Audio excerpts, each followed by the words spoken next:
एक और ऐसा शेयर जिस पर कि काफी लोगों के सवाल हमारे पास हैं और जियो फाइनेंस पे जहां से चला था वहां पर पहुंच गया है, बल्कि उससे नीचे आता हुआ दिखाई दे रहा है।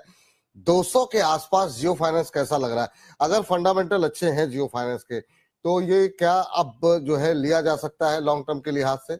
जिन लोगों को उस समय अच्छा लग रहा था, वो अभी क्या इसमें कोई खराबी तो नहीं दिखाई दे रही? आपकी टिप्पणी क्या होगी?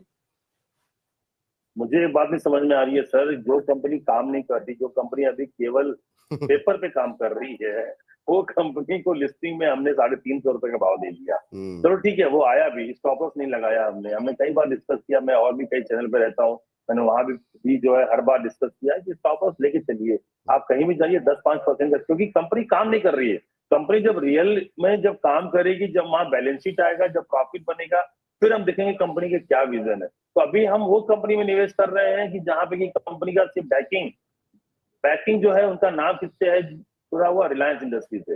इस नाम पे हम निवेश नहीं कर सकते ना, क्योंकि क्योंकि ऐसी और भी कंपनियां बहुत है जहां पे रिलायंस का बैकअप है, बट वो कंपनियां पिछले 10 साल में उन्होंने कुछ भी अभी तक दिया नहीं रिटर्न। तो बेटर यही है कि अभी जियो फाइनेंस का मुझे लगता है कि 200 रुपए के नीचे बहुत जल्द आएगा। 190-180 वेट कीजिए, जहां पे लगता है वैल्यूएशन नीचे आ चुका है। अभी भी वे करीब करीब मुझे लगता है 60-70 की पीए जो है मल्टीपल पे ट्रेड हो रहा है। तो वेट कीजिए, और मुझे लगता है कि उसके बाद इंतजार कीजिए, इंतजार करके फिर लीजिएगा। अभी मुझे लगता है अवॉइड करना चाहिए। अभी अवॉइड करना चाहिए जियो फाइनेंशियल पे। अगर आप खरीदारी करना चाह रहे हैं या एवरेजिंग करना चाह रहे हैं, तो अभी थोड़ा और नीचे आने दीजिए।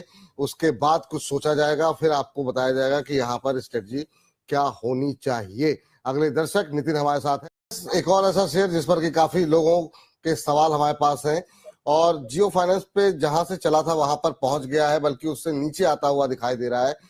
200 के आसपास जियो फाइनेंस कैसा लग रहा है? अगर फंडामेंटल अच्छे हैं जियो फाइनेंस के, तो ये क्या अब जो है लिया जा सकता है लॉन्ग टर्म के लिहाज से? जिन लोगों को उस समय अच्छा लग रहा था, वो अभी क्या इसमें कोई खराबी तो नहीं दिखाई दे रही? आपकी टिप्पणी क्या होगी? मुझे बात नहीं समझ में आ रही है सर। जो कंपनी काम नहीं कर रही, जो कंपनी अभी केवल पेपर पे काम कर रही है, वो कंपनी को लिस्टिंग में हमने 350 रुपए का भाव दे दिया। चलो ठीक है, वो आया भी, स्टॉप लॉस नहीं लगाया हमने कई बार डिस्कस किया। मैं और भी कई चैनल पे रहता हूँ, मैंने वहां भी जो है हर बार डिस्कस किया है कि स्टॉप लॉस लेके चलिए। आप कहीं भी जाइए 10-5% का, क्योंकि कंपनी काम नहीं कर रही है। कंपनी जब रियल में जब काम करेगी, जब वहां बैलेंस शीट आएगा, जब प्रॉफिट बनेगा, फिर हम देखेंगे कंपनी के क्या विजन है। तो अभी हम वो कंपनी में निवेश कर रहे हैं कि जहां पे कि कंपनी का सिर्फ बैकिंग जो है, उनका नाम किससे है, जुड़ा हुआ रिलायंस इंडस्ट्री से। इस नाम पे हम निवेश नहीं कर सकते ना, क्योंकि ऐसी और भी कंपनियां बहुत है जहां पे रिलायंस का बैकअप है, बट वो कंपनियां पिछले 10 साल में उन्होंने कुछ भी अभी तक दिया नहीं रिटर्न। तो बेटर यही है कि अभी जियो फाइनेंस का मुझे लगता है कि 200 रुपए के नीचे बहुत जल्द आएगा। 190-180 वेट कीजिए, जहां पे लगता है वैल्यूएशन नीचे आ चुका है। अभी भी वे करीब करीब मुझे लगता है 60-70 की पीए जो है मल्टीपल पे ट्रेड हो रहा है। तो वेट कीजिए, और मुझे लगता है कि उसके बाद इंतजार कीजिए, इंतजार करके फिर लीजिएगा। अभी मुझे लगता है अवॉइड करना चाहिए।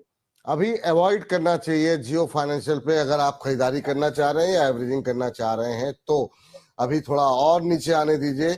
उसके बाद कुछ सोचा जाएगा, फिर आपको बताया जाएगा कि यहाँ पर स्ट्रेटजी क्या होनी चाहिए। अगले दर्शक नितिन हमारे साथ